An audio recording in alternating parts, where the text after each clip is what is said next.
The morning sun was barely peeking through the thick oak trees when Detective Bethany Sanders parked her patrol car on the side of the dirt road. The air in the forest was cool and damp, smelling of rotting leaves and earth. She pulled on her rubber gloves and looked at her partner, Bailey Merritt, who was already heading toward the scene. "What do we have?" Sanders asked, catching up with her colleague. "Two hikers found the bodies an hour ago," Merritt replied, pointing to a small clearing 20 meters from the trail. "They called the police right away. Patrol cars have already cordoned off the area." Sanders nodded and followed her partner. In her 15 years on the homicide squad, she had seen a lot, but what met her eyes made even an experienced detective wince. Two bodies lay side by side in a small hollow between the trees.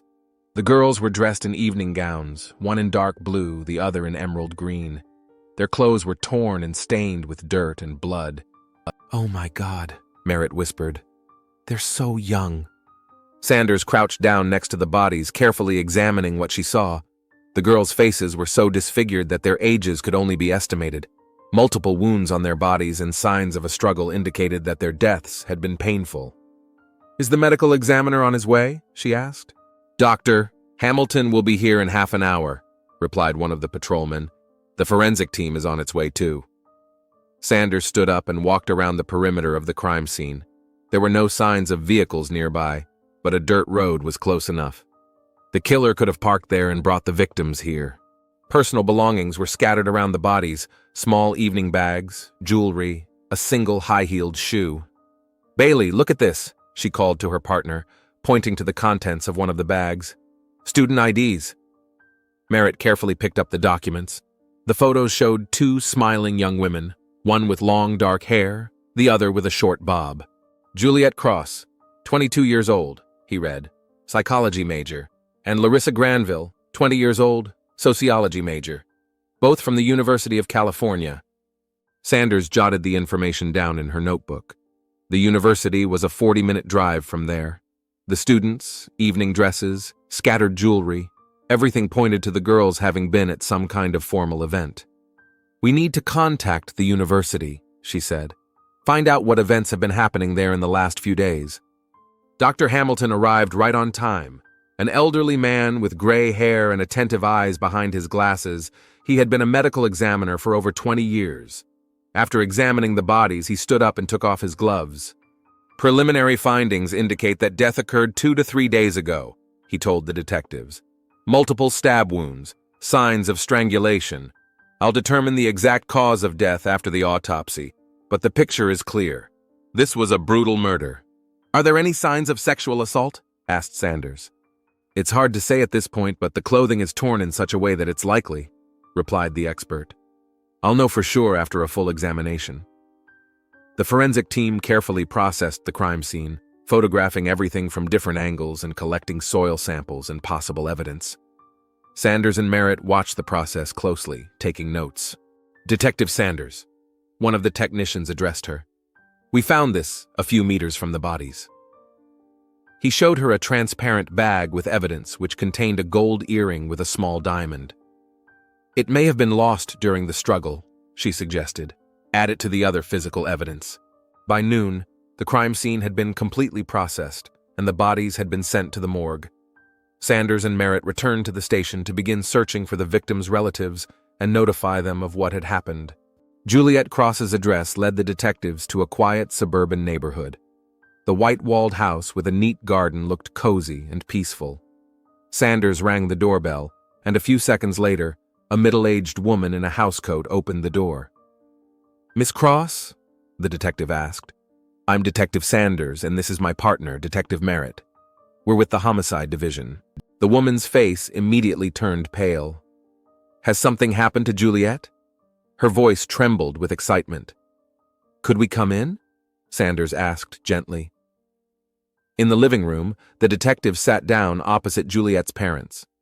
The girl's father, a man in his 50s, worked as an accountant at a local clinic. Her mother was a primary school teacher. They were an ordinary middle-class family for whom their daughter was the center of their universe. "I'm very sorry," Sanders began, "but this morning we found your daughter's body. Juliet is dead." The girl's mother covered her face with her hands and began to cry. The father hugged his wife and looked at the detectives with glassy eyes. "How did this happen?"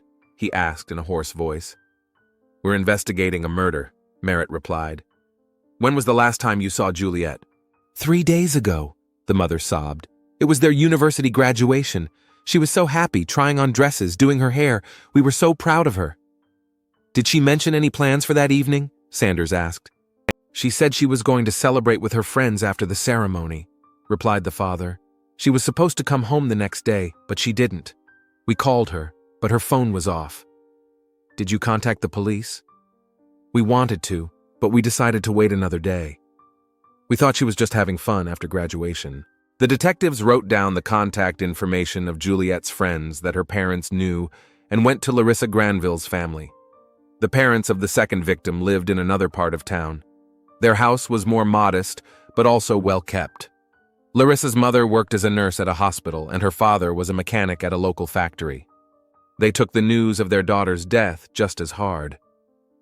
Larissa's mother fainted, and it took several minutes to revive her. Her father sat silently, clenching his fists. "Who could have done this?" he asked when he could speak. "Larissa was a good girl. She had no enemies." "We will find the killer," Sanders promised. "Tell us about that evening."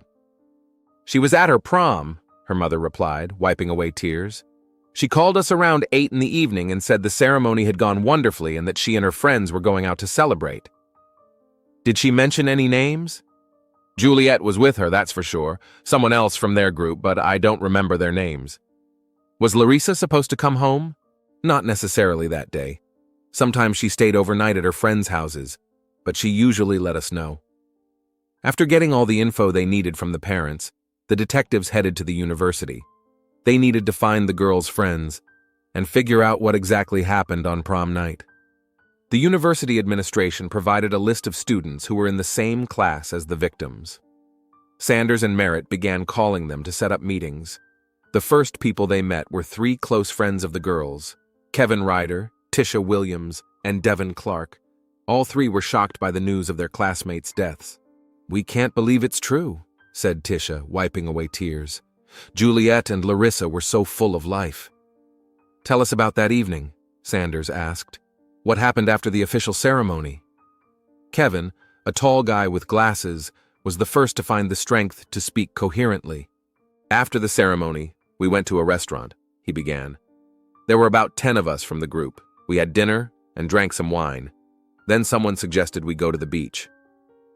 "Did everyone go?" Merritt asked. "No, some people went home," Devin replied. "There were about 7 of us left. We took 2 cars and drove to the ocean." "Were Juliet and Larissa with you?" "Yes, at first," Tisha confirmed. "We drove around town, listened to music, and had fun. Then, around 11:30, someone suggested going to see the sunrise outside the city, in the hills." "And what happened next?" "Juliet said she was tired and wanted to go home," Kevin continued. Larissa agreed. "We drove them to the university and dropped them off at the main entrance to the campus." "What time was that?" "Around midnight, maybe a little later." "Did they say where they were going?" "To the dorms," Devin replied.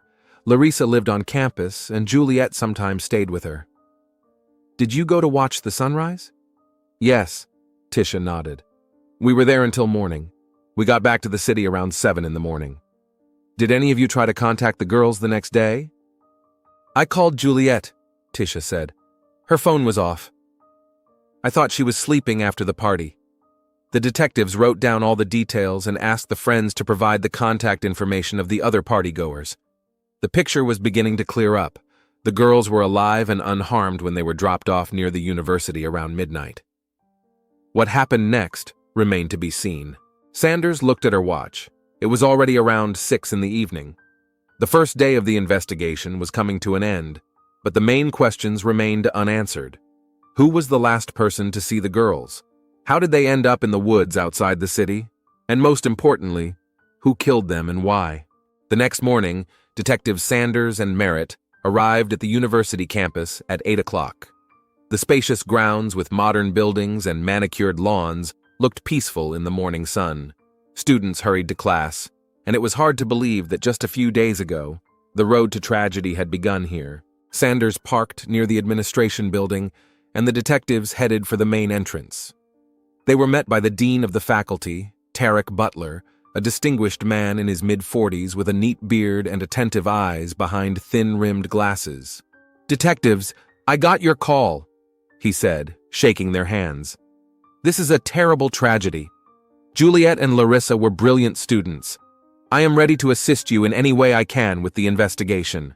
Mr. Butler, we need access to the dorm where Larissa lived, as well as a list of everyone who was on campus the night the girls disappeared," Sanders said. "Of course," the dean nodded. "I'll give you passes to wherever you need to go. The security service keeps a log of everyone who enters and leaves after 10 o'clock in the evening. That information may be useful." Butler led the detectives to the university security office. The head of security, a stocky man in his 50s with a military bearing, provided them with the entry and exit logs for the last few days. "Gloria Hendricks was on duty Friday night," he said. "She's been with us for 8 years and is very reliable. She's at home now, but I can call her in." "We'll go to her ourselves," Merritt replied. "Give us her address." While they waited for the contact information, Sanders looked through the log. The entries were neat, with times and names. Several students had entered and left the campus on the night the girls disappeared, but neither Juliet nor Larissa were among them. "That's strange," she remarked. "If the girls entered the campus, their names should be here. Perhaps they used their student ID cards at the automatic entrance," suggested the security chief. "Gloria can explain better." The detectives drove to the home of Gloria Hendricks, who lived 20 minutes away from the university. A woman in her 60s with graying hair and tired eyes greeted them at the door of her small house. "Yes, I remember that night," she said, seating the detectives at the kitchen table. "It was pretty quiet. The students were celebrating somewhere off campus." "Did you see Juliet Cross and Larissa Granville?" asked Sanders, showing her the photos. Gloria looked closely at the pictures and nodded. "Yes, they came around midnight. Larissa showed me her student ID, and Juliet was with her. They looked a little tired, but in good spirits." "What happened next?" "They walked toward the dorms," the woman continued. "But 15 minutes later, I saw them again. They were leaving the building and heading for the exit." "Were they alone?" Gloria paused, as if trying to remember the details. "No, not alone. I saw them through the window talking to a man near the parking lot. He was standing next to a dark car." "Can you describe the man?" "Unfortunately, no. It was dark and I was quite far away. All I can say is that he was tall and wearing dark clothes." "What happened next?" "They talked for a few minutes, then all 3 of them walked toward the parking lot. I didn't see them again." "Did the girls look upset or scared?" "I don't think so," Gloria replied. "More like they were just talking to someone they knew." The detectives wrote down all the details of her statement and asked Gloria to think about whether she could remember anything else about that night. "There is one thing," she said. "The man's car. It was expensive, dark in color, maybe a large SUV or a sedan." Back on campus, Sanders and Merritt headed to the dorm where Larissa lived. The 3-story red brick building looked modern and well-maintained. The girl's room was on the 2nd floor. Her roommate, Cheryl Morgan, a girl in her 20s with short hair and sad eyes, let the detectives in. "Larissa didn't sleep here last night," she said. "I went to bed around 11 and didn't hear her come in." "And in the morning?" "In the morning, I thought she had stayed out with her friends. That happens sometimes." The detectives searched Larissa's room. Everything was neatly tidied up, with textbooks and notebooks on the desk.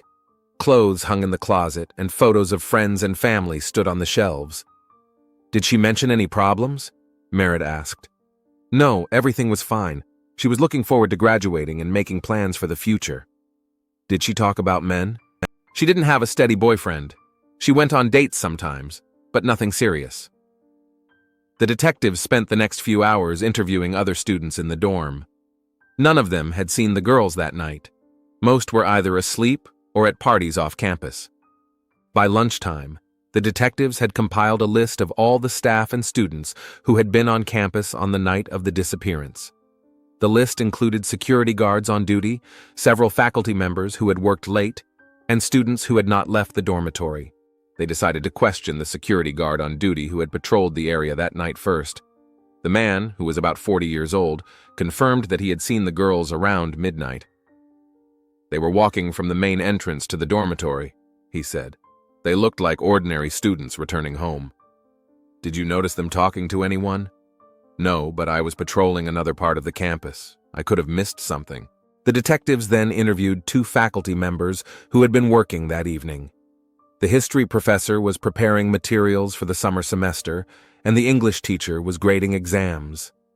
Both were in their offices and did not see anyone. "Detectives," Dean Butler addressed them when they finished their questioning.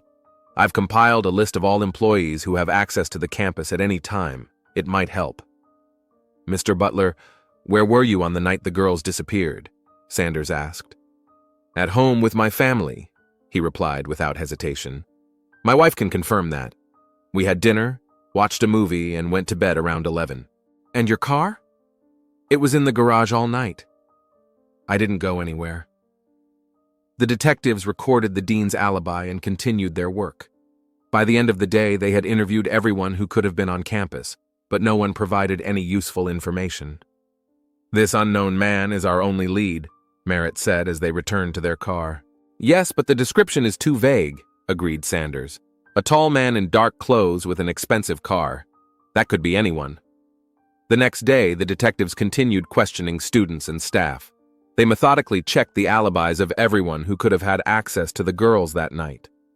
The work was painstaking and yielded no results. In the afternoon, a young woman of about 18 came to the station. She was short, with long hair braided into pigtails, and she nervously fiddled with the strap of her bag. "I'm Kimberly Davis," she introduced herself. "I'm a sophomore studying sociology. I need to talk to you about Larissa Granville." "Come in, have a seat," Sanders invited her. "What did you want to tell us?" Kimberly sat down on the edge of the chair and was silent for a few seconds, as if gathering her courage.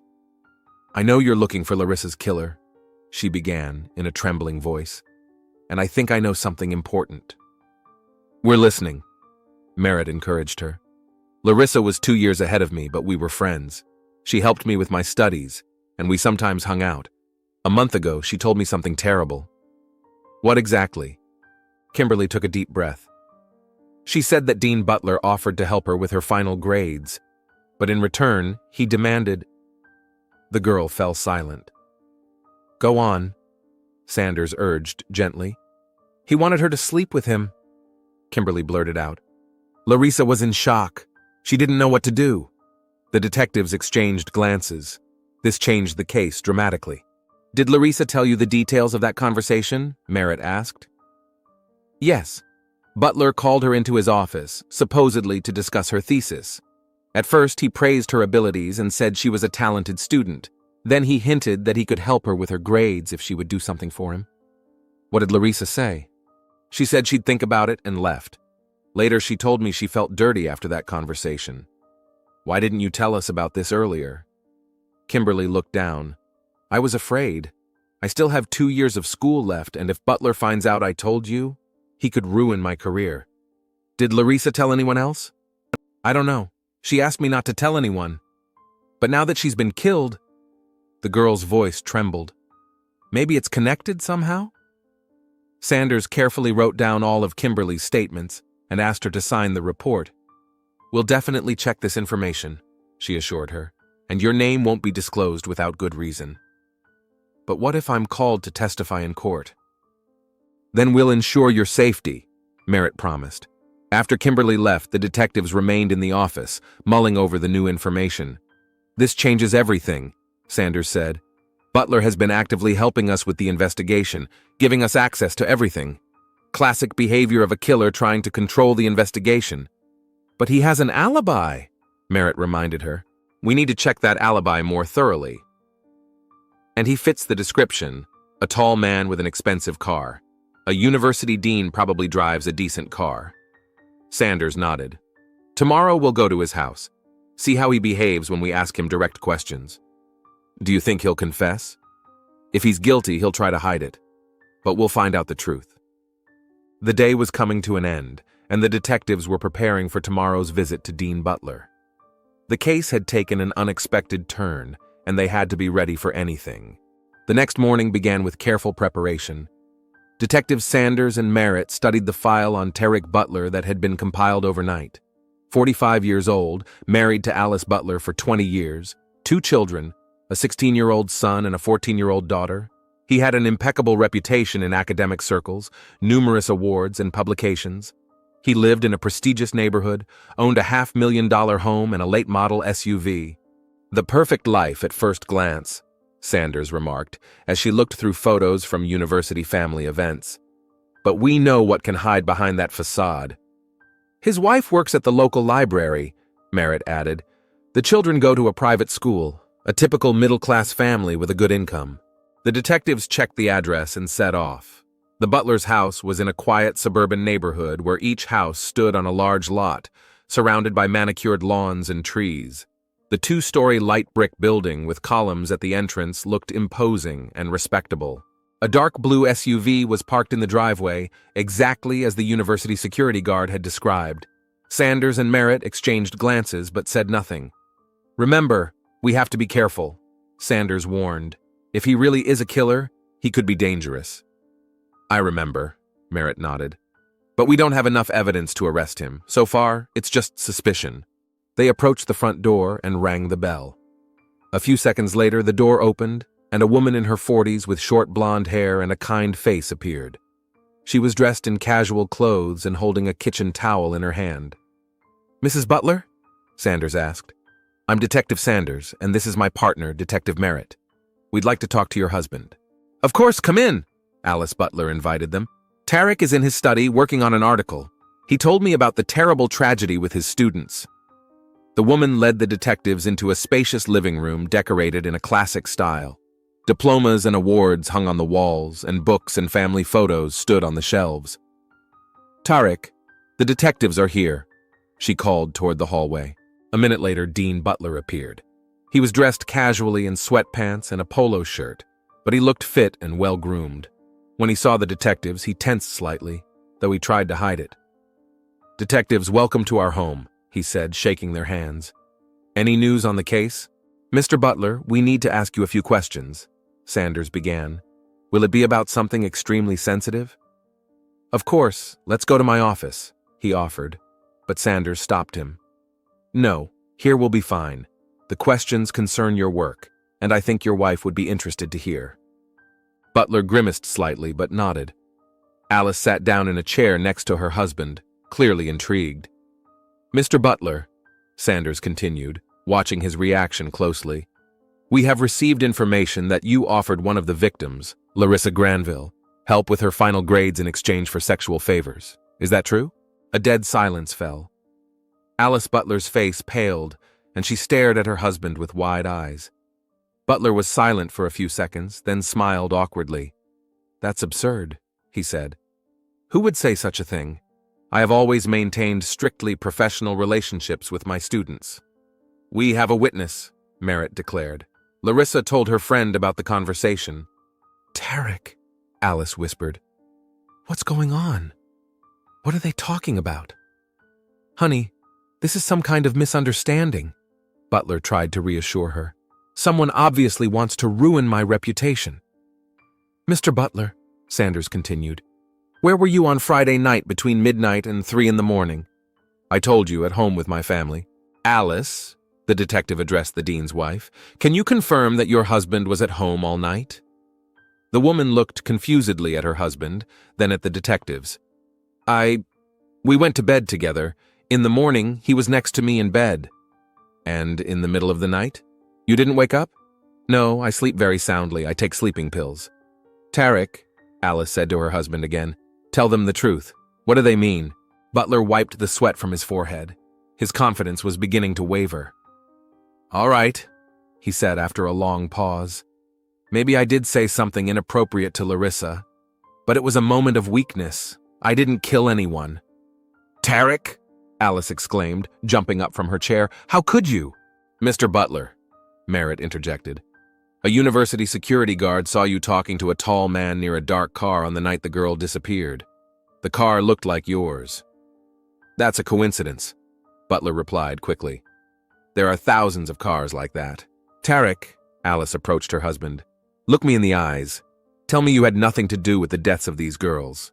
Butler looked at his wife, and the detective saw panic flash in his eyes. Of course I didn't, he said, but his voice trembled. Mr. Butler, Sanders said, we'd like to look at your car. Do you have a warrant? No, but we can get one, or you can voluntarily allow us to search it. Butler paced nervously around the room. I need to use the restroom, he said suddenly. Of course. Sanders nodded. Butler headed toward the hallway, but instead of turning toward the bathroom, he suddenly sprinted toward the back door of the house. He's running, Merritt shouted, rushing after him. Sanders quickly pulled out her. All patrols in the Oak Street area. A murder suspect is on the loose. A dark-haired man in his 40s wearing sports clothes, armed and dangerous. Merritt rushed out the back door and saw Butler jumping over the fence into the neighboring yard. The detective followed him, but the dean was in good shape and quickly disappeared between the houses. Alice Butler stood in the living room, her face covered with her hands, crying quietly. Mrs. Butler, Sanders said gently, I understand this is a shock for you, but we need your help. Your husband is somewhere nearby, and we need to find him before he hurts himself or someone else. I can't believe it, Alice sobbed.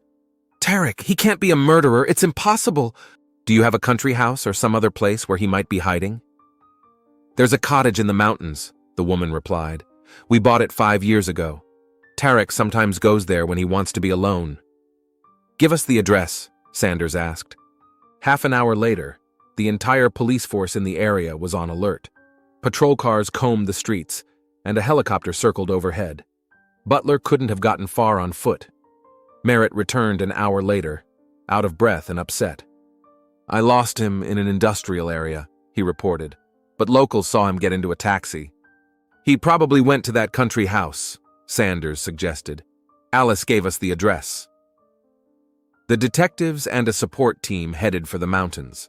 The drive took an hour and a half, and by the time they arrived at the cottage, it was already getting dark.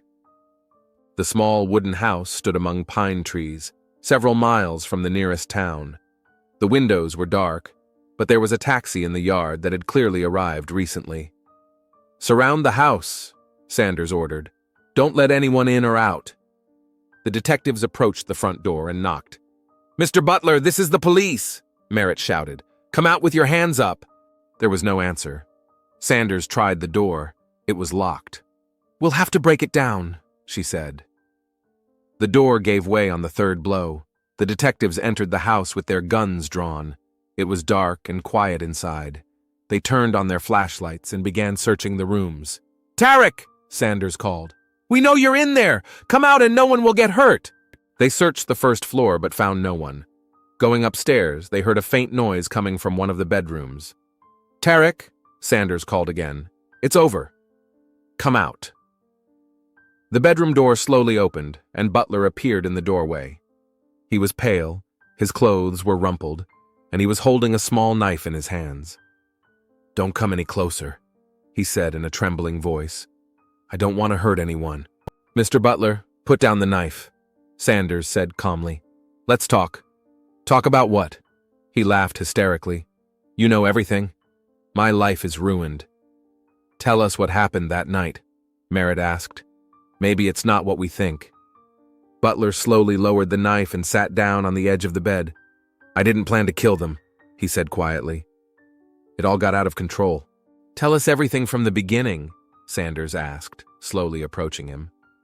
I did offer Larissa help with her grades, Butler began, but she refused. That made me angry. I'm used to getting what I want. What happened that night? I knew it was their graduation day. I decided to try again. I drove to the campus and waited. When I saw them come back, I approached them. And what did you say to them? I said I wanted to congratulate them on graduating. I offered to take them to a private party at one of the teachers' houses. They didn't want to at first, but I was very persuasive. Where did you take them? Here, to this house. I told them the party was here. When we arrived, they realized they had been tricked. What happened next? Butler covered his face with his hands. I tried to talk them out of it. I told them that if they obeyed me, I would take them back. But they refused and tried to run away. And then you killed them?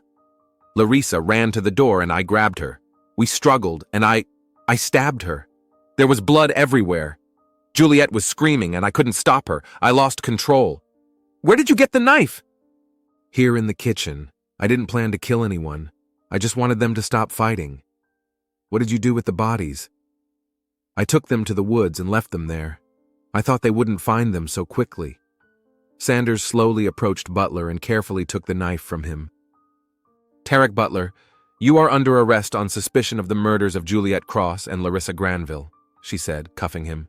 You have the right to remain silent. Butler didn't resist. He sat on the bed, crying quietly as Sanders read him his rights. My family, he whispered. What will happen to my family? You should have thought about that earlier, Merritt replied. The drive back to the city took 2 hours. Butler sat in the back seat of the patrol car, staring out the window. He muttered something from time to time, but the detectives couldn't make out the words.